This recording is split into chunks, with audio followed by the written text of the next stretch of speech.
Iniciando gravação, o áudio tá fechado, mas a parada tá ali. Agora o pai vai aparecer na câmera. E agora eu vou liberar o áudio. Estamos ao vivo? Estamos, pô, com certeza estamos. Ih, meu cabelo ficou bonito agora. Tá começando a ficar legal meu cabelo. As coisas estranhas aconteceram, mas o meu cabelo está ficando cada dia mais bonito. Está chegando a hora de eu me tornar um super choque, né? Aí vocês vão ver, vocês vão entender o que isso quer dizer. Mais uma vez, Fio, né? Eu não sei porque que eu escrevo Felipe, se a maioria das pessoas me conhece como Fio, né? Mas tá bom. Enfim, alguém tem que me conhecer como Felipe. Mais uma vez, trazendo aqueles assuntos que importam, né? Viu? Aqueles assuntos que importam, atualidades, coisas que têm sido pedidas nas últimas aulas. Hoje a gente traz um tema que é um pouco diferente, tá? Não é um tema comum, não é um tema tratado assim, com recorrência, pelo menos nos preparatórios, mas a gente está passando por um ano. Deixa eu explicar aqui algumas coisas, né?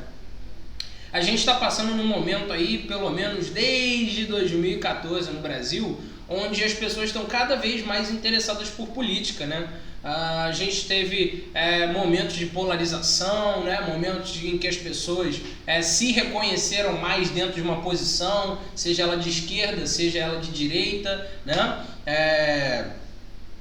E a gente está, cada vez mais o brasileiro tem entrado nessa questão de representação política, né? E aí, dentro dessa de representação política, muitos alunos aí no meio das aulas, quando a gente estava falando de poder, falando de questões políticas, perguntaram: professor, mas e como os poderes funcionam no Brasil? Como funciona a organização brasileira, né? A gente sabe que outros países têm organizações diversas, como o próprio Reino Unido, que tem uma monarquia parlamentarista, tem o sistema político lá dos Estados Unidos, que é completamente maluco, que é completamente complexo, né? Tem, vários detalhezinhos que só para falar sobre os Estados Unidos daria uma aula, né? Mas aí pra gente, no nosso caso, não é tão importante saber isso. E aí eu trouxe aqui pra gente pensar, né? Estamos aí num ano importante, ano de decisões políticas, né?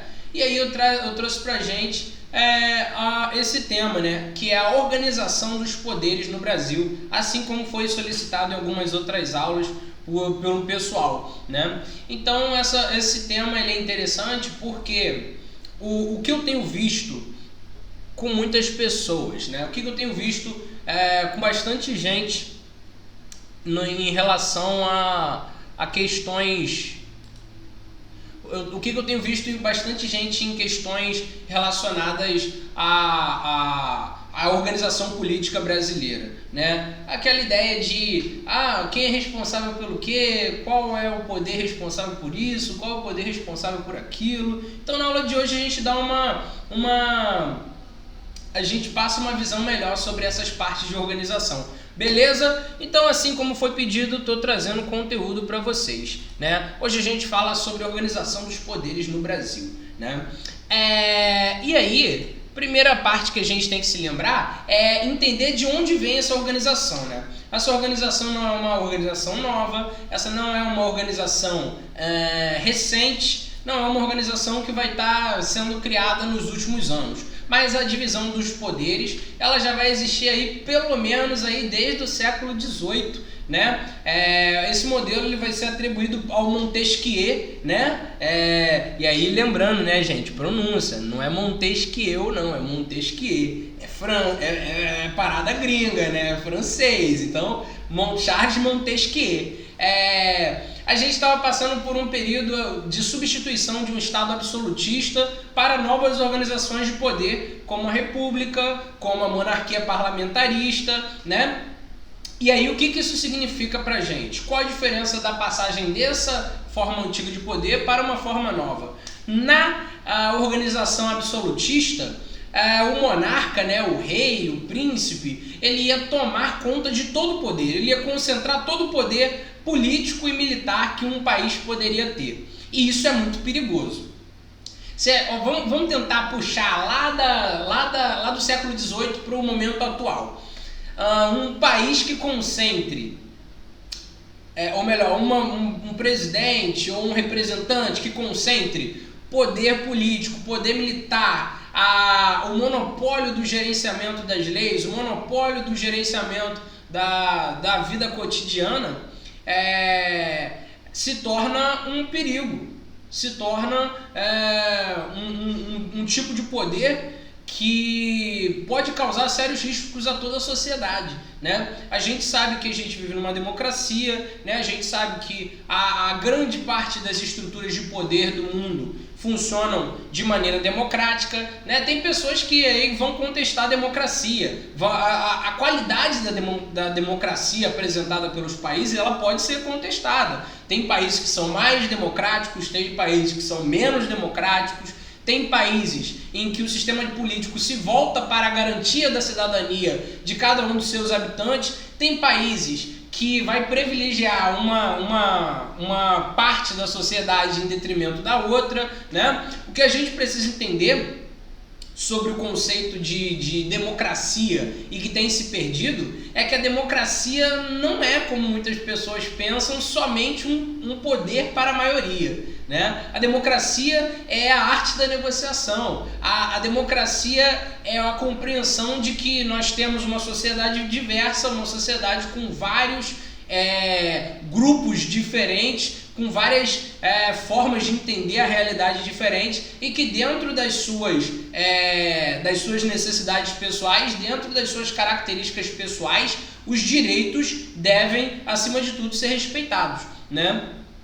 Então a democracia ela vai se estabelecer sobre esse pilar aí, sobre um desses pilares. Um dos pilares da democracia vai ser a divisão de poderes, que vai garantir a democracia em si, vai garantir que nenhum dos poderes possa mandar mais do que o outro, vai garantir que os presidentes pelo mundo não mandem mais do que as suas câmaras, vai garantir que as câmaras não mandem mais do que seu presidente, vai garantir que as supremas cortes dos países não mandem mais do que a Câmara ou que os presidentes. A divisão em três poderes é basicamente para criar uma relação de equilíbrio entre as forças políticas num país, né? Então, quando a gente tem essa substituição, né, ainda lá no período lá da saída do absolutismo como organização política de poder, principalmente na Europa, nós vamos ter cada vez mais essa divisão de poderes, essa separação de poderes, até o próprio entendimento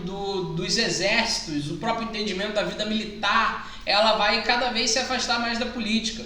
A gente tem a exaltação de um Estado que é laico, ou seja, o domínio das religiões, e aqui eu estou falando laico, não estou falando de religião específica, né? Porque a gente sabe que existem estados que possuem religião e nem sempre são religiões cristãs, né? Como a gente acaba assumindo na maioria das vezes. Mas existem estados que vão se declarar islâmicos, estados que vão se declarar hindus, estados que vão se declarar cristãos também, né? Mas a ideia de que um estado seja laico não é de que o Estado seja ateu, ou não é de que o Estado não tenha participação das religiões, mas que se garanta através do Estado a participação igualitária, o acesso igualitário a diferentes segmentos religiosos, a diferentes credos, aos mesmos direitos e assim também ao cumprimento dos mesmos deveres. Então essa ideia ela começa a surgir nesse momento, da divisão de poderes do Estado, da divisão da participação das instituições do Estado, né? Você vai ter o Exército se tornando uma instituição, né, do Estado, mas não uma instituição que é o Estado. Qual a diferença entre um e o outro? O Exército como uma instituição do Estado, ela vai estar servindo às necessidades apresentadas pelo Estado, né? Pelo governo, não pelo governo, mas pelo Estado mesmo, né? Pelo poder regente. Já quando a gente fala que o Exército é o Estado, existe a mistura de poderes, né? Exército e presidência, por exemplo, exército e monarquia são uma coisa só, né? E aí, nos casos, os reis ou os presidentes ou os regentes daquele poder vão concentrar em si o completo controle político e o completo controle militar. Isso é perigoso. Por quê? Né? porque isso cria uma força a favor daquele estado, né? Daquele governo, na maioria das vezes, daquele período que está acontecendo ali. E isso é muito perigoso, principalmente para grupos que democraticamente se manifestam contrários ao governo, a chamada oposição, né?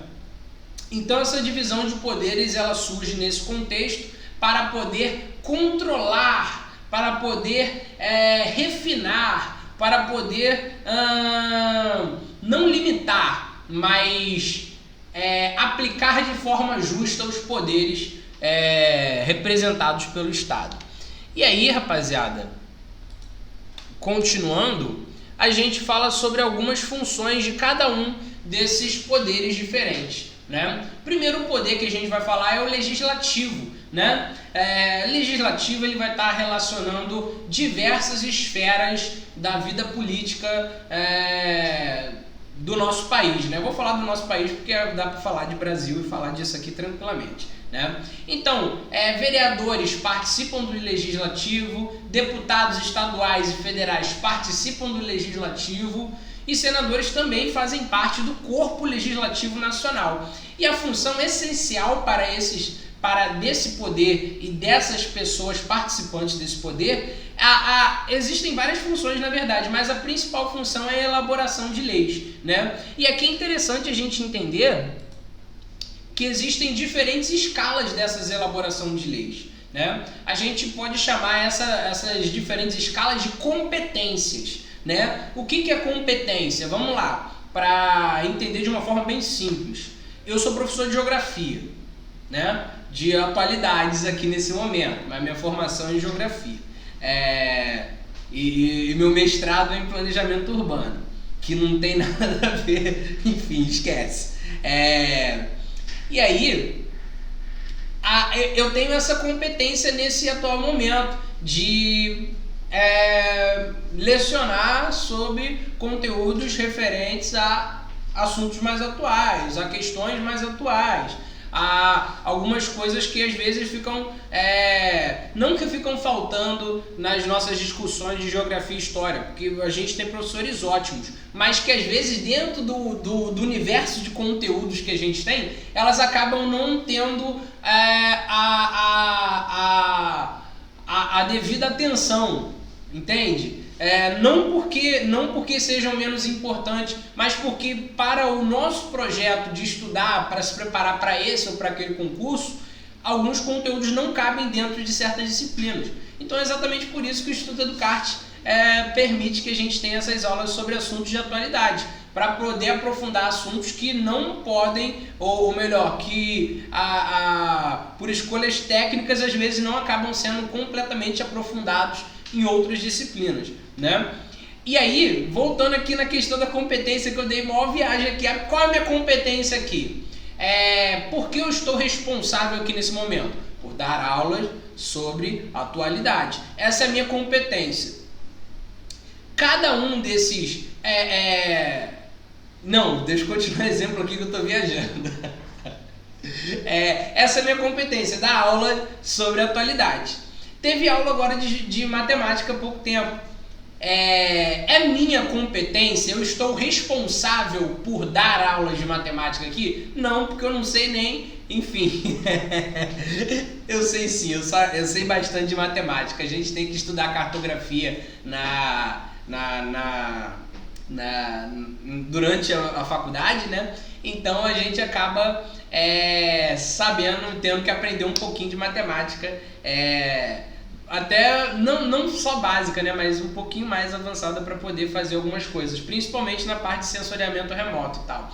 Então, não é minha competência da aula de matemática. Por quê? Porque isso já está fora da minha alçada, já está fora daquilo que eu posso oferecer, já está fora daquilo que eu fui chamado para fazer. Então aqui, a questão do legislativo, por que a gente tem essa diferente divisão dentro do legislativo? Vereadores, deputados estaduais, federais e senadores. Cada um deles vai ter a sua responsabilidade na elaboração de leis. Vereadores, leis mais voltadas para questões municipais, né?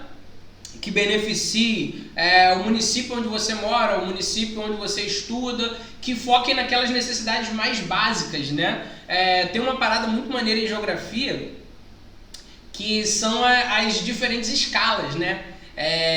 A gente vai ter escalas locais, escalas regionais, escalas nacionais, escalas globais, que é que pega ao maior nível de informações. Aqui nessa questão das competências do legislativo, a gente pode jogar para esse mesmo exemplo.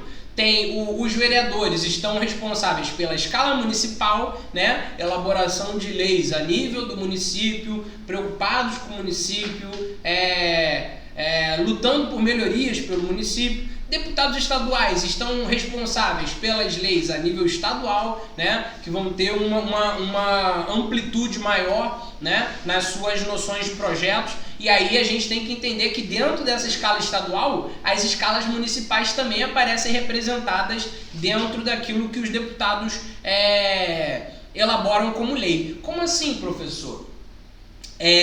Normalmente, e aí já um pouquinho de planejamento urbano, um pouquinho de organização do espaço. Normalmente, quando a gente pensa em organização a nível estadual, as coisas funcionam através de projetos regionais, né? Normalmente, né? Aqui no estado do Rio de Janeiro, a gente é dividido em diversas regiões. Essas regiões, elas estão acompanhando um critério de divisão baseado na ideia dos dados de microrregião, né? A gente pega os dados municipais, compara esses dados com os municípios do entorno e aqueles municípios que têm características próximas de questões econômicas, questões sociais, questões até mesmo de fatores climáticos, né? Fatores naturais, a gente coloca dentro de uma mesma região. E por que se faz isso? Né? Se faz isso para que se tenha, para que não precise se ficar pensando na escala estadual em soluções únicas para cada um dos lugares. Para isso já existem os vereadores, né? Então, quando se propõe ideias a nível estadual, os municípios também são afetados, mas não dentro dessa lógica de município por município, mas dentro de uma lógica de compreensão regional dentro das regiões do estado. Então, deputados estaduais estão responsáveis por esse tipo de lei. Deputados federais e senadores estão responsáveis por elaborações a nível federal, né? A escala máxima do nosso país, que vão estar representando basicamente diferentes unidades da nossa federação. E aí, o tipo de planejamento que esses caras têm é um planejamento a nível de estado. Aqui não se está pensando mais o município, aqui não se está pensando mais as regiões que o município pode apresentar, aqui está se pensando, regiões que o estado pode apresentar, aqui está se pensando na questão da organização já a nível de estado por estado. Mais para frente, né, surgiu essa pergunta nas últimas aulas, qual a diferença entre deputado federal e senador? Isso aí é uma parada que pouquíssima gente sabe responder. Mais pra frente a gente fala sobre as competências, sobre as responsabilidades de cada um deles. Então o legislativo é isso, rapaziada. Em resumo, faz leis em diferentes níveis de organização. Vereadores nos municípios, deputados estaduais a nível estadual e deputados federais e senadores a níveis federais, cada um com as suas atribuições específicas do cargo. Beleza? E aí, continuando, a gente fala sobre executivo. Executivo vai estar relacionado a principalmente a questão de execução das leis e a administração do Estado. E aqui Estado é com letra maiúscula, né? Não é Estado com letra minúscula que representa os estados do país, mas Estado aqui como uma instância de governo, né? De um território. Então, o executivo ele vai estar preocupado na execução dessas leis, né? Vai estar preocupado em propor normas jurídicas para administrar esse estado dessa localidade que está sendo participante desse pleito, né? E aí o que acontece? A grande ideia da execução das leis é pegar aquilo que está sendo proposto nas esferas lá do legislativo, né, e fazer com que elas se cumpram da melhor forma possível e administrar as situações para que elas se cumpram dentro das formas da lei. né? É porque, por exemplo, vamos lá, exemplo é sempre a melhor coisa. Algum vereador dá um papo de, pô, eu vou aqui propor uma lei que agora a gente possa fazer uma fonte de Coca-Cola no meio da Praça da Liberdade. Seria maneiro, não seria? Não sei, eu tô parando de beber refrigerante, então pode trocar aí por suco natural, né? Mas aí vamos lá, o cara propôs essa lei, que exemplo absurdo pra gente poder entender.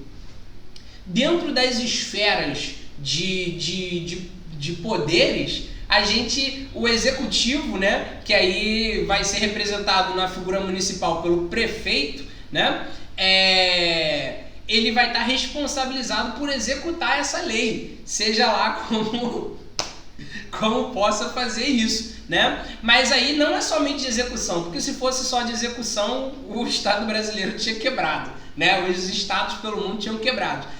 A gente está dentro da questão da administração também disso. Então, a esfera do executivo, ela está responsabilizada por pensar na viabilidade desse projeto, na melhor forma de fazer, né? em consultar dentro das questões jurídicas do município, se isso é possível, né? Porque tem coisas, às vezes, propostas que não são possíveis. E aí, dentro desses pormenores, o executivo ele vai executar aquilo ou apresentar mudanças possíveis para aquele projeto. Claro que aqui, fonte de Coca-Cola, não faz o menor sentido esse projeto que eu propus, né? Mas a gente vai ter outros projetos que sempre estão naquela conversa, né? Aquela sinergia entre diferentes poderes para chegar num consenso, para poder chegar numa ideia de atenção àquelas necessidades.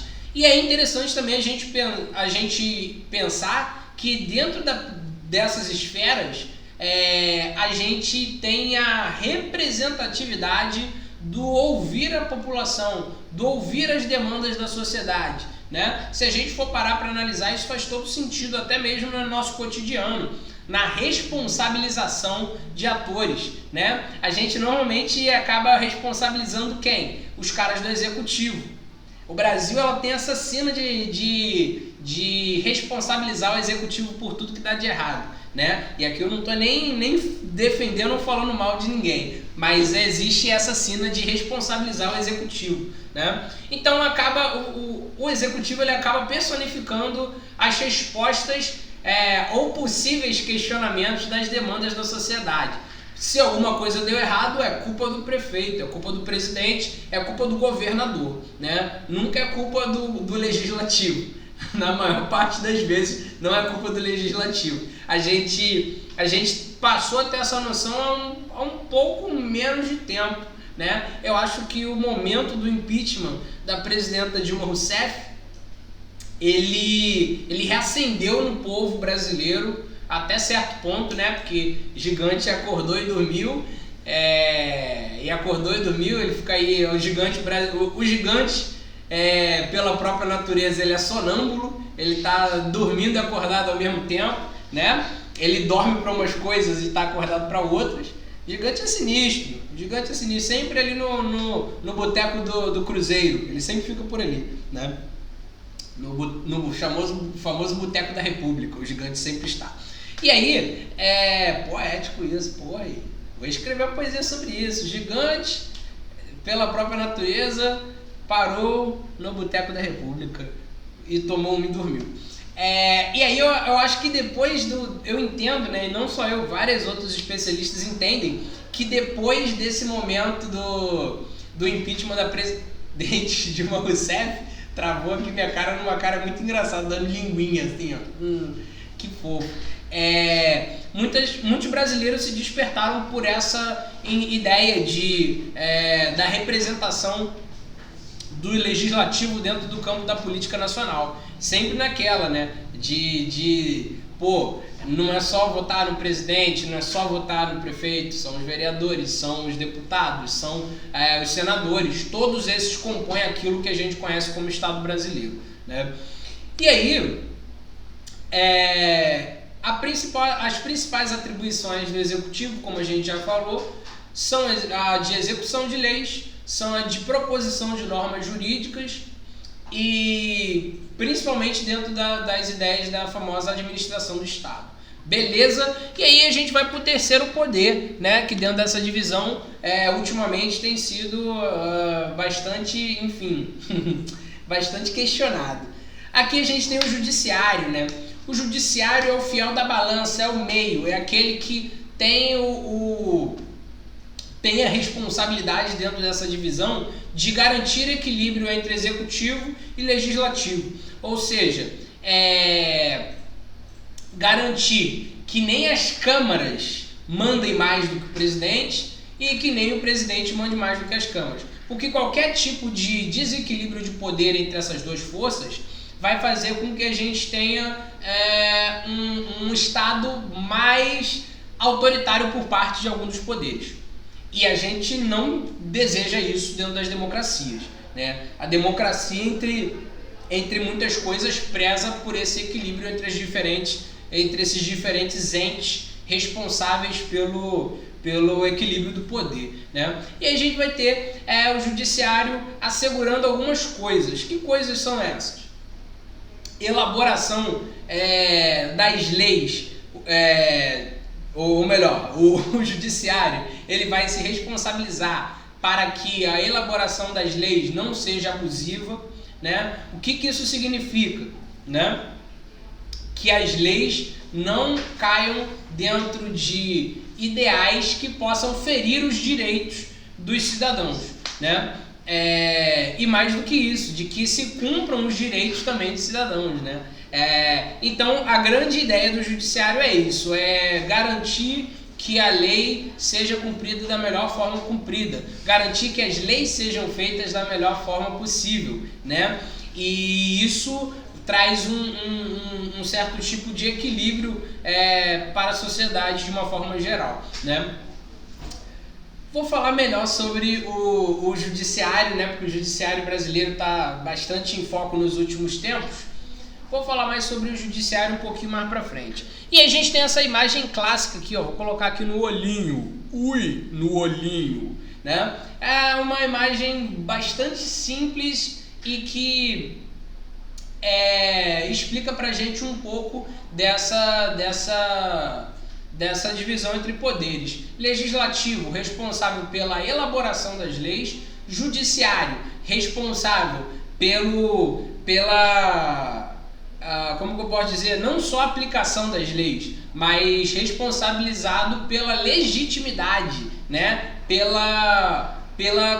completo equilíbrio dessas sugestões legislativas, né? E o executivo responsável por administrar, né? Por propor normas jurídicas para a administração do Estado em diferentes níveis, né? Legislativo, ele pode se manifestar através dos seus níveis municipal, através dos vereadores, estadual, através dos deputados e federal, através dos deputados federais e dos senadores. E o executivo, ele pode se expressar nas competências municipais através dos prefeitos, estaduais através dos governadores e nacionais através do presidente da República. Beleza? E aí, a gente fala um pouquinho mais sobre como anda o legislativo brasileiro, né?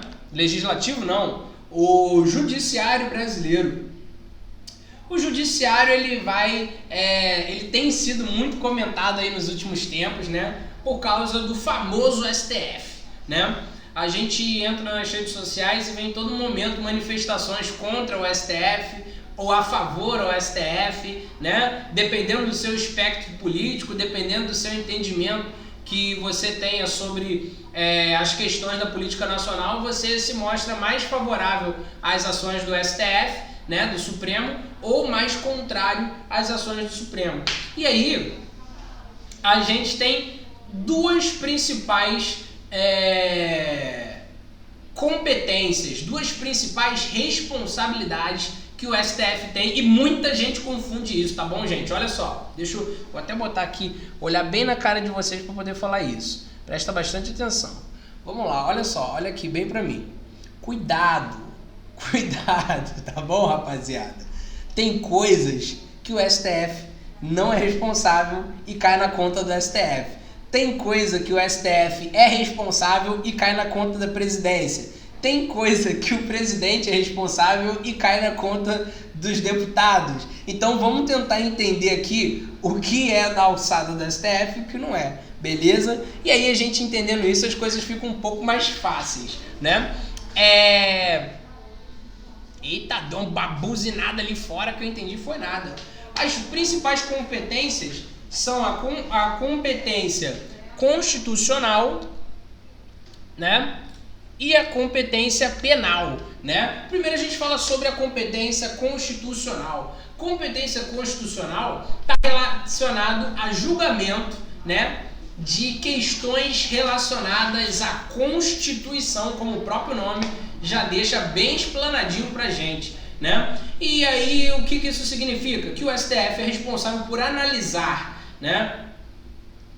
Por exemplo, se uma lei que foi criada pelo Congresso ou alguma medida que foi tomada pelo Executivo Federal, ela ameaça algum direito ou fere alguma cláusula da Carta Magna do Brasil, né, que é a nossa Constituição. Cláusulas pétreas, no caso. O que são essas cláusulas pétreas? Cláusulas pétreas são aquelas coisas que estão presentes na Constituição Federal que não podem ser mudadas, né? Que são coisas que não podem ser alterados de forma muito simples, né? Se a gente for parar para pensar. Como, por exemplo, o artigo 60, parágrafo 4, né? Que é o direito ao voto secreto. É uma cláusula que, para você alterar essa cláusula, ela é completamente difícil de você poder alterar. São aquelas como se fossem verdades fundamentais da nossa Constituição que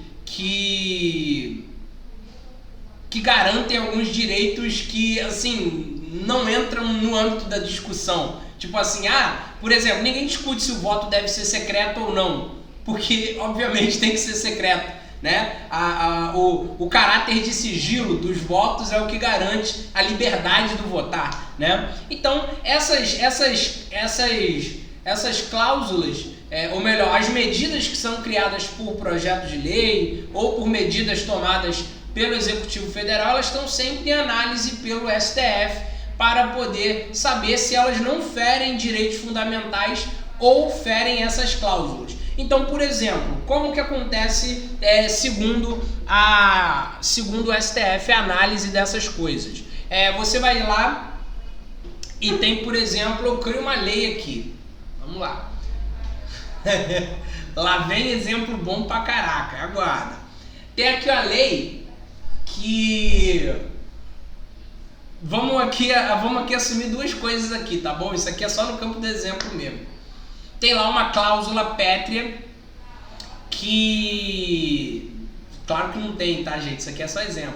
Tem lá uma cláusula pétrea na Constituição Federal que diz que as pessoas que não gostam de tomar banho frio estão desimpedidas de tomar banho frio no inverno. Cláusula pétrea. Ninguém precisa discutir isso. Se você não gosta de tomar banho frio, você não precisa tomar banho frio. E aí eu crio um projeto de lei que vai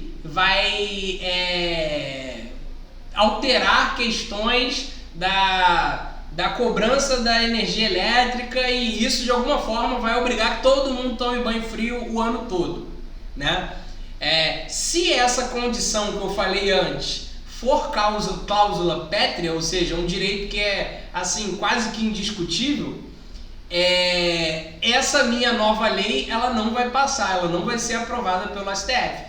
Por entendimento da corte, né? Corte é a forma que a gente chama a organização que vota isso aí.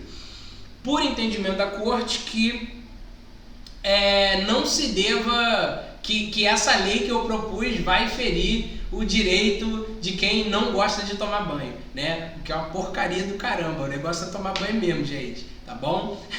Então a ideia de ser um tribunal constitucional vai ser exatamente isso, vai ser aquela de checar se aquelas leis, aqueles projetos aquelas medidas que foram criadas, elas violam ou não violam algum direito ou alguma cláusula pétrea da nossa Constituição Federal. Beleza? Beleza? E aí, a gente tem a outra competência do STF, que é a competência de ser um tribunal penal. E aqui, a ideia de tribunal penal, ela vai estar mais próxima da ideia de tribunal que a gente tem, né? Que é de julgamento, que é a de compreensão que existe um desvio de conduta a ser julgado ali, né? Assim como a gente tem nos fóruns da Justiça Comum. E aí o STF ele vai se responsabilizar por julgar pessoas que têm foro privilegiado, né? No caso de crimes comuns. Por exemplo,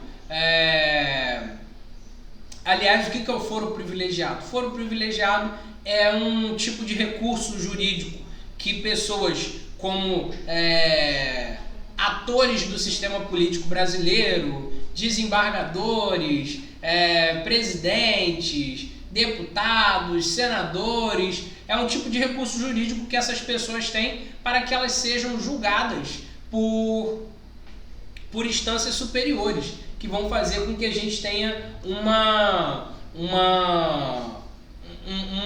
maior direito de defesa dessas pessoas, né?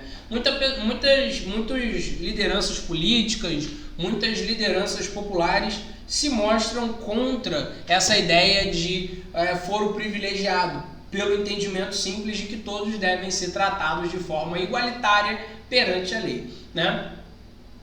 Mas aí o STF vai ter essa responsabilidade de julgar essas pessoas aí que têm o chamado foro privilegiado. E além disso, a gente tem o STF como recorrência de instância num processo penal. O que isso significa? Não sei se vocês estão ligados. Vou até botar aqui a câmera aqui para vocês me verem. Não sei se vocês estão ligados, mas todo processo penal ele é disputado em ocorrências, ou melhor, em instâncias, né? Na justiça nós temos a instância primeira instância, que é a justiça comum, aí depois a gente tem a segunda instância, que vai ser os tribunais regionais e por aí vai, até chegar na última instância, que é o STF. Ou seja, o STF é o último recurso que um condenado em instâncias anteriores pode recorrer, para que se chegue numa solução ou em uma conclusão sobre o caso daquela pessoa, né? Então o STF vai ser a última instância que pode ser recorrida. E como é que funciona a regra? Aquilo que o STF decidir, está decidido, né? Não cabe recurso contra decisões do STF. O que é recurso? Recurso é quando você não concorda com aquela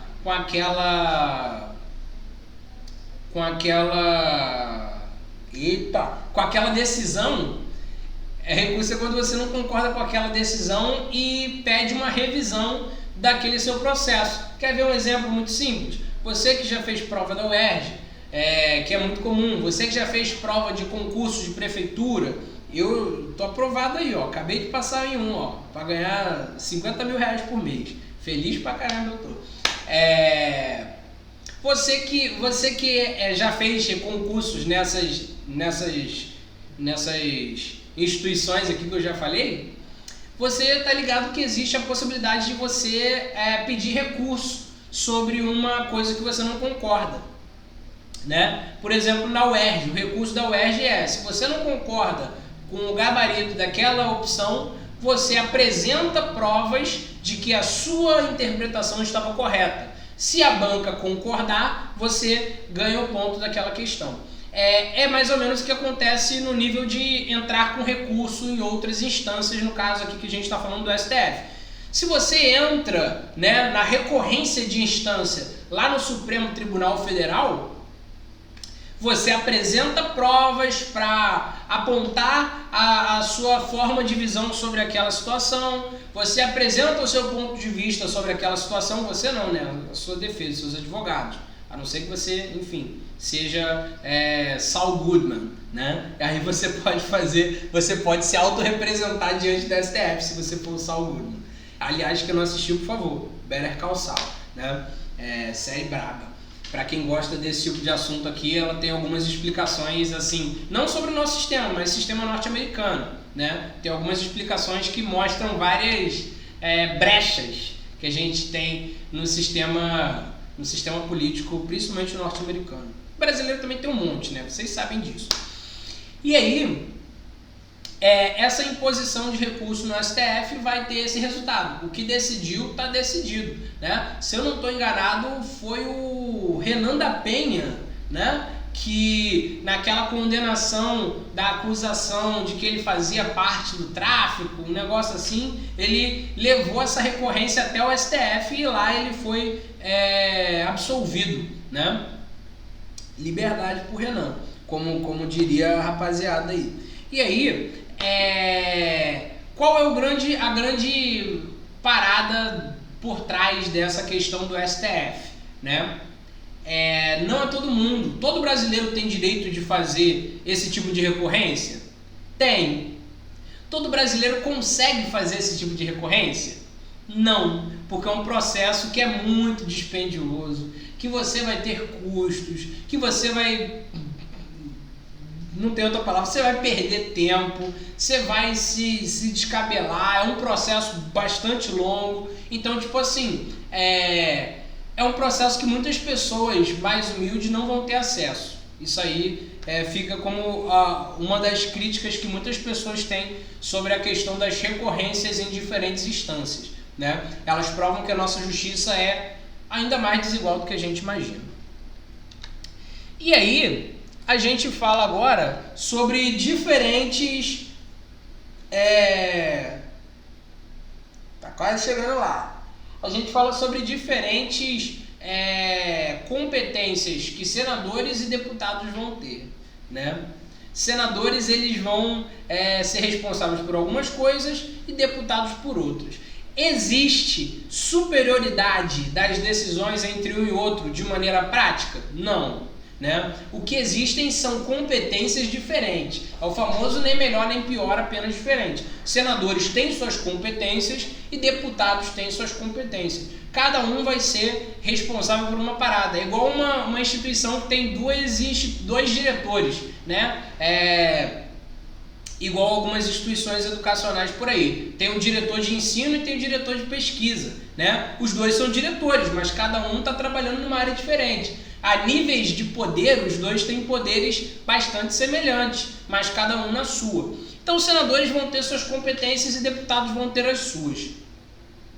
Quais são as competências que cabem aos senadores? Aprovar escolhas de componentes do governo. É o Senado que assina embaixo algumas indicações de componentes, a formação de quadro de pessoal do governo, como por exemplo da Controladoria Geral da União, da Procuradoria Geral da União. Todas essas indicações, todas essas escolhas políticas, elas têm que ser chanceladas, elas têm que ser assinadas pelos senadores, né? Eles dão tipo assim o carimbaço do ok, beleza?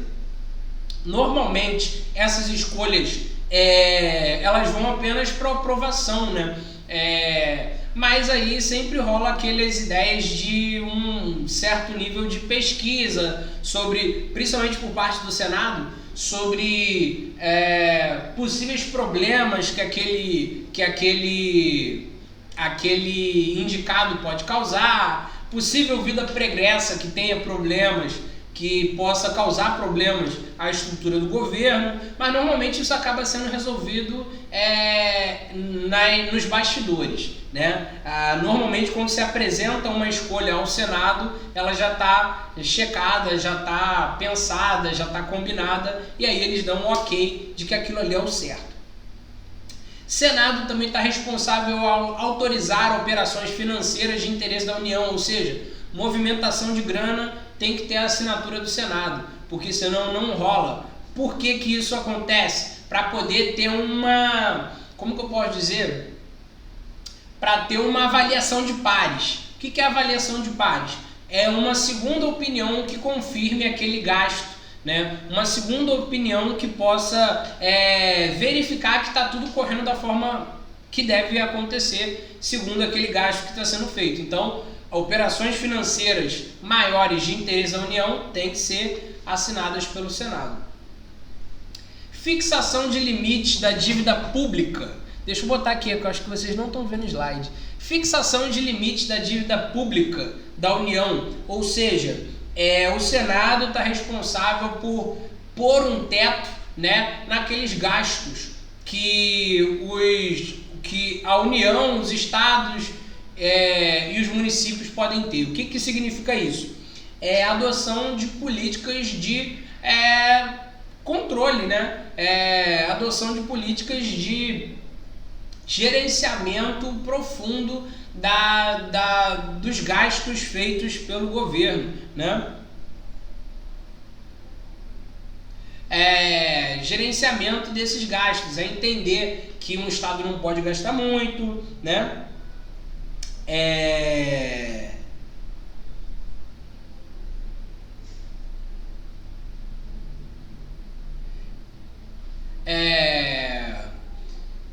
Vai criar essa fiscalização sobre os gastos, né? Impor limites, fazer com que não se tenha um grave rombo naquilo que é arrecadado, naquilo que é gasto.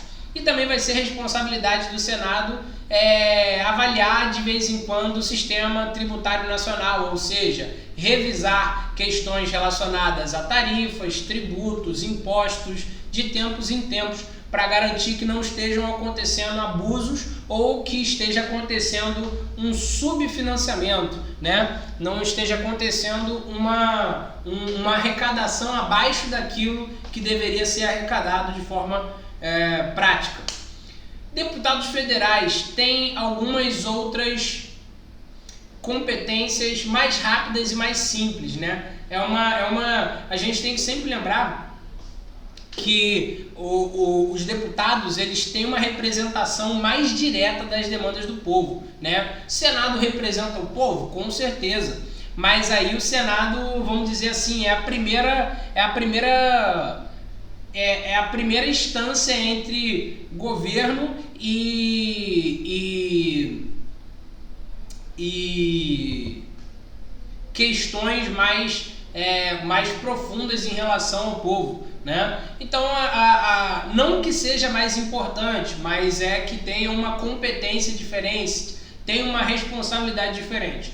Então, os deputados federais, eles vão representar diretamente lá na Câmara Federal aquilo que o povo pensa, né? Lembram da votação do impeachment da Dilma, né? Muitas daquelas falas estavam carregadas de ideias que representam de alguma forma a vontade daqueles grupos ali representados, né?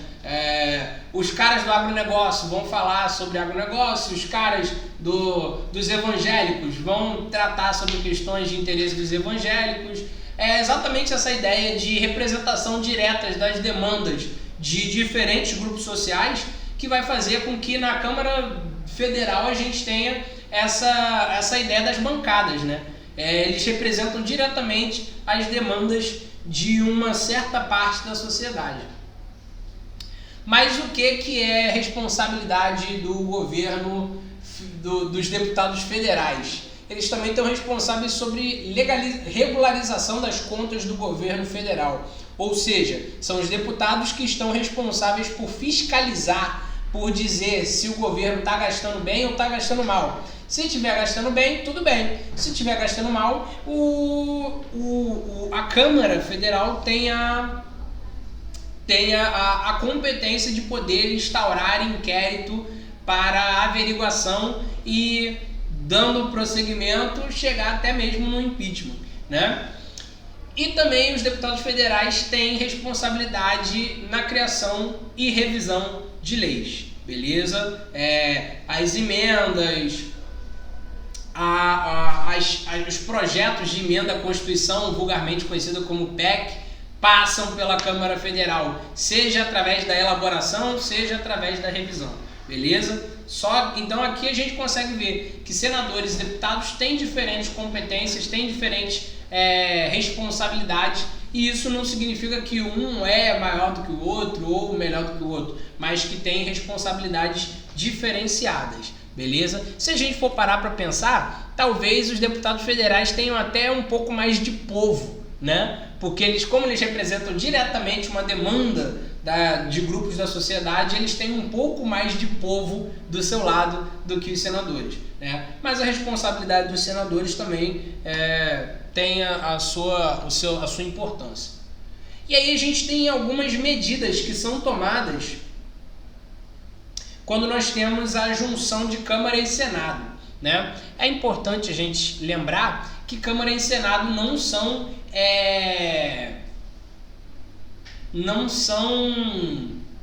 entes, não são grupos opostos, né? Não são grupos que estão completamente separados, não são grupos que estejam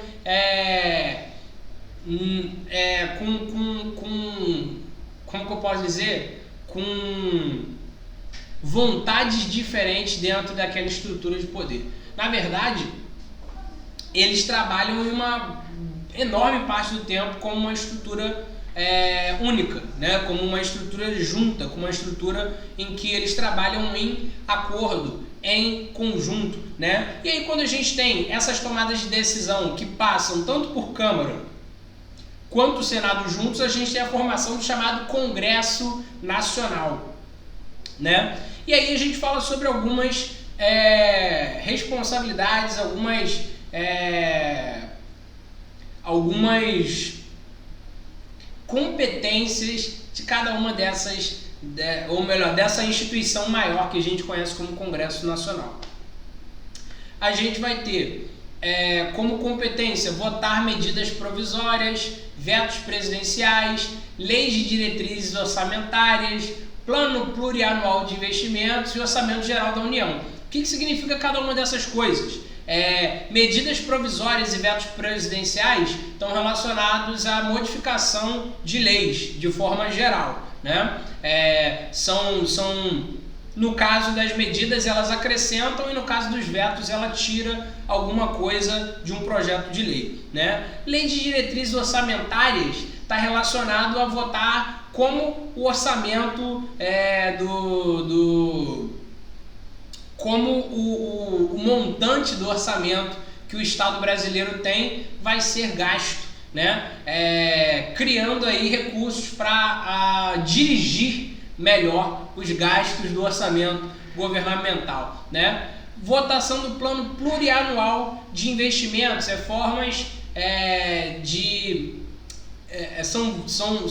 são formas de gerenciar melhor como vão ser feitos investimentos do governo em setores, sejam esses setores nacionais, regionais, estratégicos ou de outras formas, né?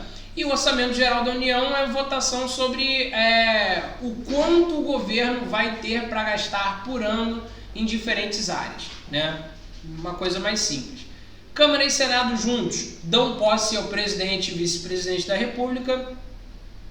Câmara e Senado juntos autorizam ou desautorizam o presidente e vice se ausentarem do país por um período superior a 15 dias, né? Se o presidente tiver que sair do Brasil e demorar mais de 15 dias, ele tem que pedir autorização à Câmara e ao Senado, né? Por que isso? Porque esse tipo de postura revela para a gente entendimento entre os poderes, né? Revela vou fazer entre aspas porque não é bem isso, uma prestação de contas do presidente, segundo para demonstrar aquilo que ele está fazendo, né? Para demonstrar como que está sendo o seu decorrer, né? Então por isso que Câmara e Senado autorizam ou desautorizam presidentes e vices a saírem do país por um período maior do que 15 dias, né? Para demonstrar até mesmo entendimento entre os poderes. E a Câmara e o Senado, como formando o Congresso Nacional, podem autorizar o presidente a declarar guerra, a celebrar paz, a permitir que forças estrangeiras entrem no país e que forças brasileiras saiam. Ou seja, Congresso Nacional tem responsabilidade sobre movimentações, podemos dizer até militares, né? Não sobre o Exército, mas sobre a diretriz do uso da força, né? É o Congresso Nacional que autoriza o presidente a declarar guerra, a celebrar a paz, a permitir exércitos entrarem, a permitir que forças saírem. Por que isso? Vamos lá atrás, né? Na ideia de equilíbrio entre executivo e legislativo. O Congresso precisa autorizar esse tipo de ação para que o monopólio da força... Caraca, mané, tô lendo muito Maquiavel mesmo. Toda hora fala sendo influenciada por Maquiavel. Para que o monopólio da força não esteja apenas nas mãos do presidente da República, né? Como eu falei lá no começo, né? A saída do poder absolutista mostra pra gente isso, que não é bom que poderes militares e políticos estejam completamente concentrados na mão de uma pessoa, né? Então, por isso, a necessidade do Senado, para trazer esse equilíbrio entre diferentes instâncias. Só que para você lembrar que eu acabei de perceber que eu falei pra caramba e não apareceu o slide. O que o Congresso Nacional é responsável? Votar medidas provisórias, vetos presidenciais, leis de diretrizes orçamentárias, plano plurianual de investimentos e o orçamento geral da União. Tudo responsabilidade de Câmara e Senado juntos. Dar posse ao presidente e ao vice, autorizar o presidente e vice a saírem do país por um período superior a 15 dias e autorizar o presidente a declarar guerra, paz, permitir que forças entrem no Brasil ou que forças brasileiras saiam. Mas o que a gente pode entender como responsabilidade da Câmara e do Senado juntos, né? Aprovar o estado de defesa, a intervenção federal e o estado de sítio e suspender qualquer uma dessas medidas. Aqui a gente está falando sobre posturas estratégicas de segurança nacional, né? O presidente não pode assumir isso sozinho. A Câmara e o Senado têm que assumir juntos. Por quê? Mesmo motivo do anterior, não tem como concentrar o poder da segurança, o monopólio da força na mão de uma pessoa só. Então é interessante que Câmara e Senado se juntem nessa discussão para que haja um equilíbrio do poder. Então a ideia dessa aprovação dessas estratégias, dessas medidas de segurança são de responsabilidade de Câmara, Senado e Presidência, os três juntos, né? O Legislativo e o Executivo Federal, no caso. Deliberar sobre tratados. Câmara e Senado discutem tratados que o Brasil possa entrar. Recentemente o Brasil se mostrou com vontade de entrar no famoso Tratado do Atlântico Norte, né? Que a gente conhece como a própria OTAN. Coisa que não faz o menor sentido, porque, enfim, isso aí já é uma outra aula. Brasil querendo entrar no grupo do desenvolvimento econômico, né?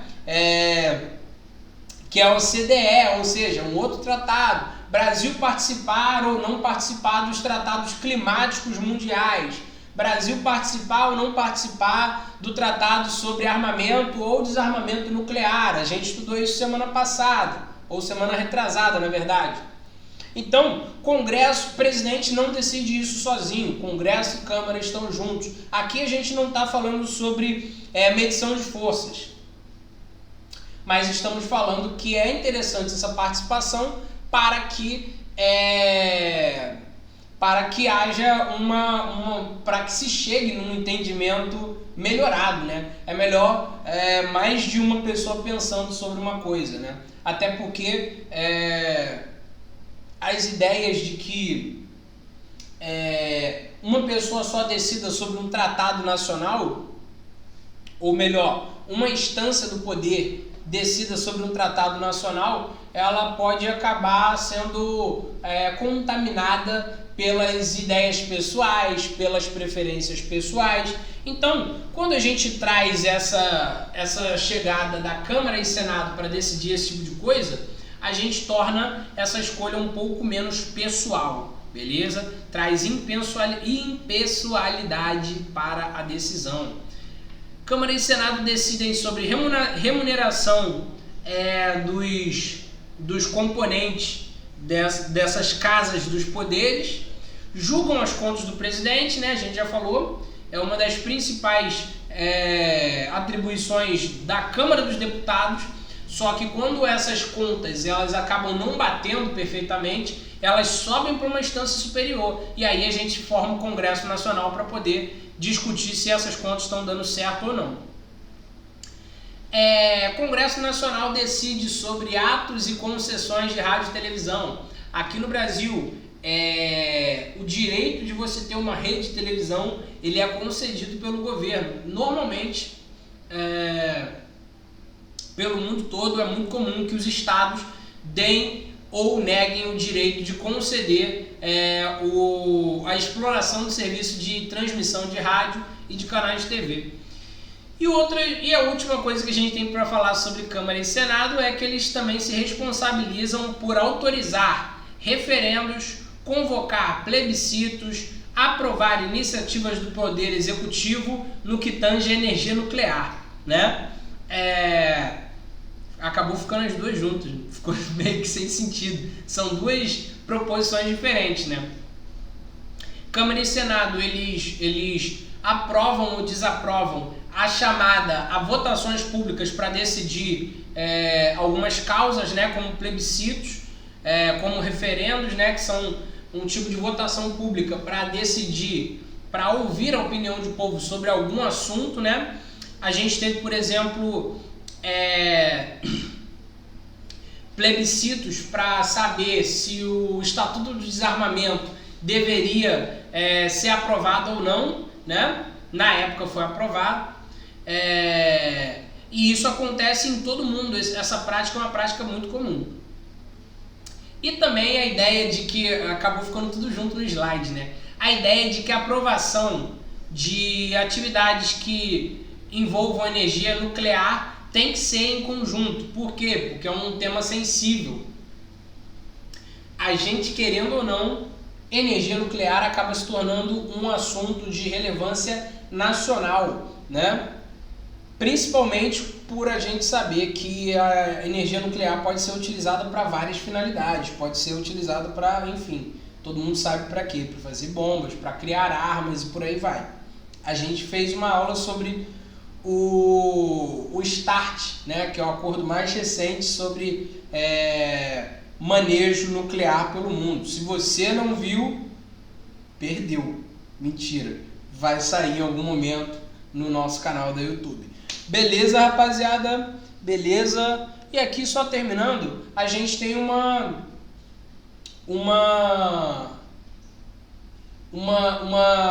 ideia que foi transpassada do poder para a arquitetura de Brasília, né? Vocês sabem que eu tenho uma relação de amor e ódio com Brasília. Toda vez que eu vou lá, meu nariz sangra, eu fico com a falta de ar desgraçada, principalmente em meses como setembro, né? Que é o período do ano que eu acabo indo para Brasília. E aí não me perguntem o que eu vou fazer em Brasília, mas eu sempre estou lá. Desde 2013. E aí, foi refletido Brasília, antes de mais nada, só que para a gente passar para a nossa parte de exercícios. Brasília é toda pensadinha, né? Tudo que é feito em Brasília tem algum sentido lógico, ou pelo menos prático, né? Por exemplo, a forma urbana de Brasília, com avenidas muito largas e muito longas, tudo em Brasília é longe pra caraca, né? Essa proposta de fazer avenidas largas e longas, ela tá diretamente... Todo mundo fala assim, não, pô, porque o Niemeyer e o Lúcio Costa, eles são modernistas, pô. Fazer um negócio assim meio bagulho doido e tal, né? Mas todo mundo sabe que Brasília é uma cidade carrista. Aliás, se tiver carrista assistindo aí, vocês sabem, né? O bagulho aqui é mobilidade urbana popular, né? É o ônibus e o trem.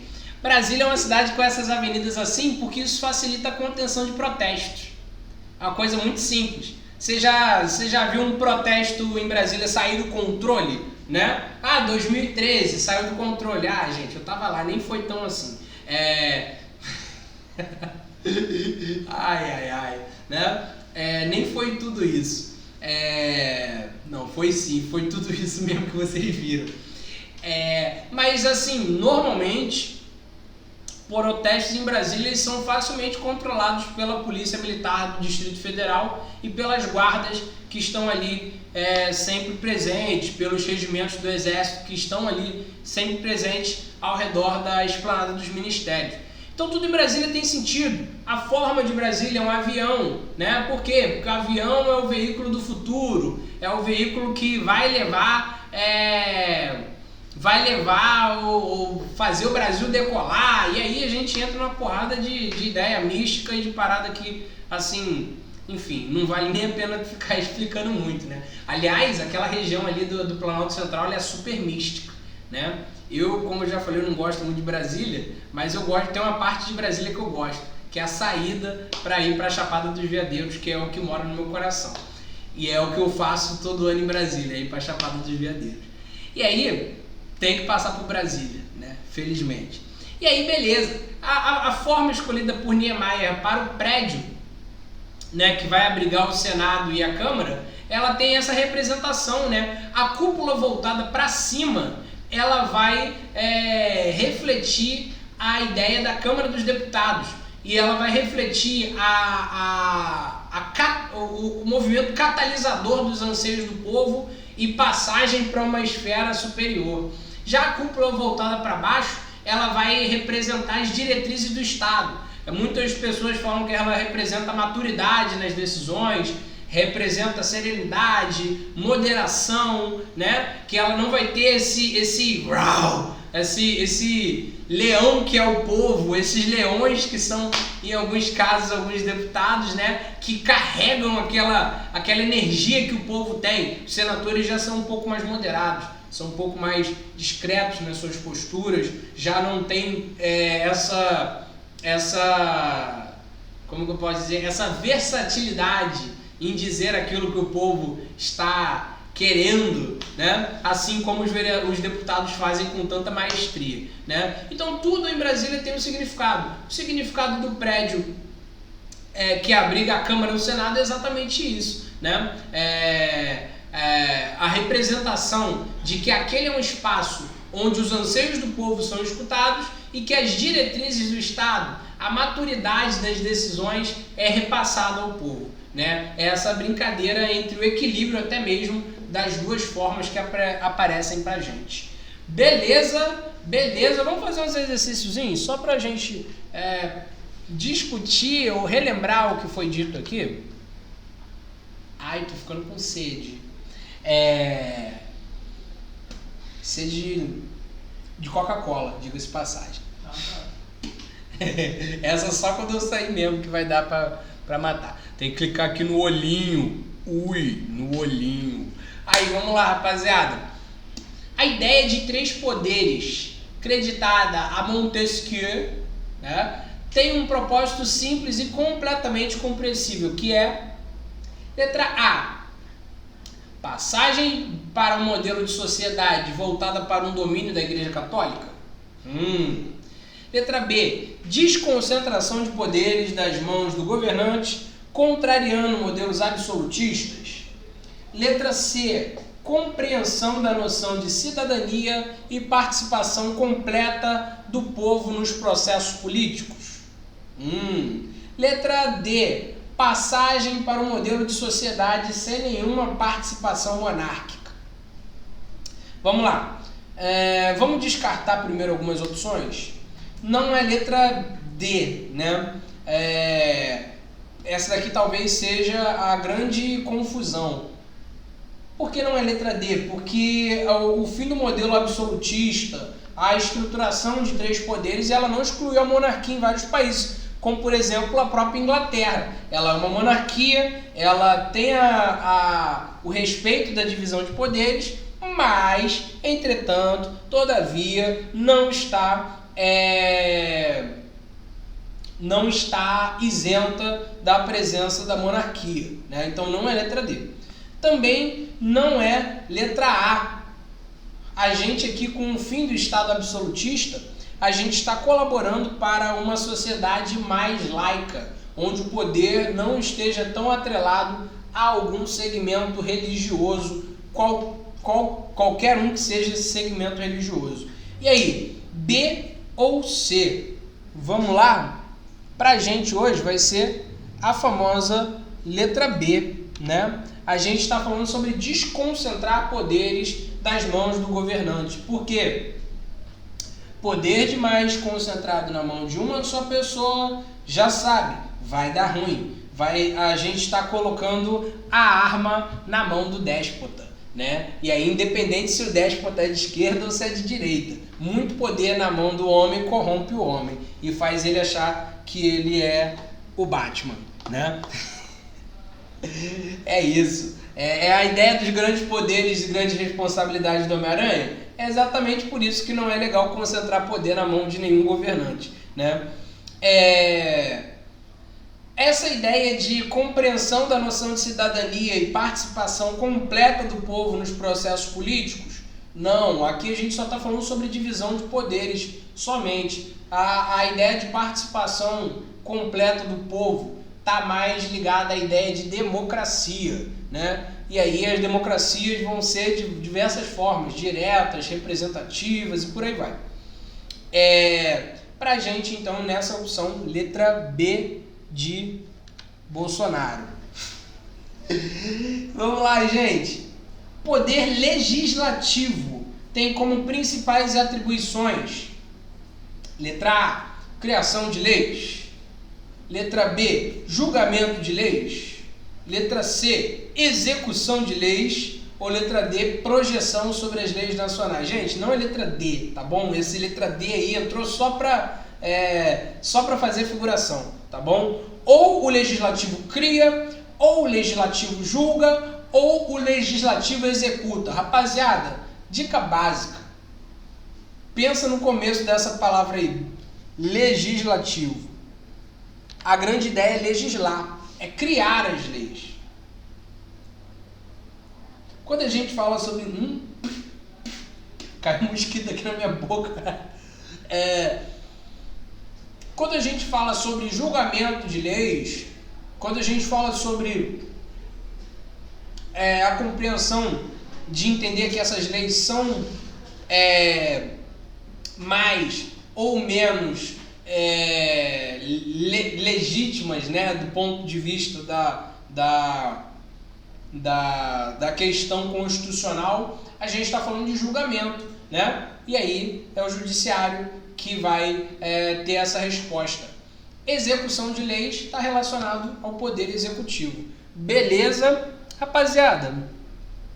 Na próxima aula a gente continua a falar um pouquinho mais sobre esses assuntos. Tranquilidade? Espero que tenha sido um tempo proveitoso para a gente. Espero que vocês possam ter aproveitado esse momento, né, para melhorar os seus conhecimentos, para acrescentar um pouco mais de organização nas suas ideias. E é mais ou menos isso, rapaziada. Obrigado aí por tudo e até a próxima. Valeu!